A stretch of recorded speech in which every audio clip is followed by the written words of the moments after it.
वफाकी काबीना का इजलास आज 2:30 बजे तलब किया गया है, जिसमें 26वीं आईनी तरमीम की मंजूरी दी जाएगी।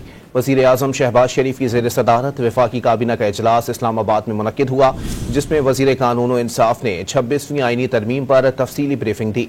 इजलास में मुत्तहदा कौमी मूवमेंट, मुस्लिम लीग काफ, इस्तेहकाम पाकिस्तान पार्टी समेत काबीना के अरकान को 26वीं आईनी तरमीम के हवाले से एतमाद में लिया गया। वफाकी काबीना का इजलास आज 2:30 बजे तलब किया गया है, जिसमें 26वीं आईनी तरमीम की मंजूरी दी जाएगी।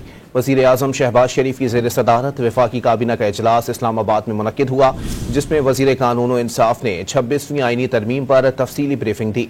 इजलास में मुत्तहदा कौमी मूवमेंट, मुस्लिम लीग काफ, इस्तेहकाम पाकिस्तान पार्टी समेत काबीना के अरकान को 26वीं आईनी तरमीम के हवाले से एतमाद में लिया गया।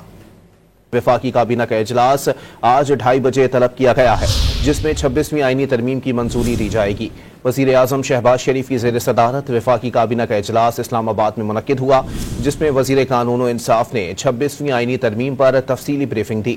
इजलास में मुत्तहदा कौमी मूवमेंट, मुस्लिम लीग काफ, इस्तेहकाम पाकिस्तान पार्टी समेत काबीना के अरकान को 26वीं आईनी तरमीम के हवाले से एतमाद में लिया गया।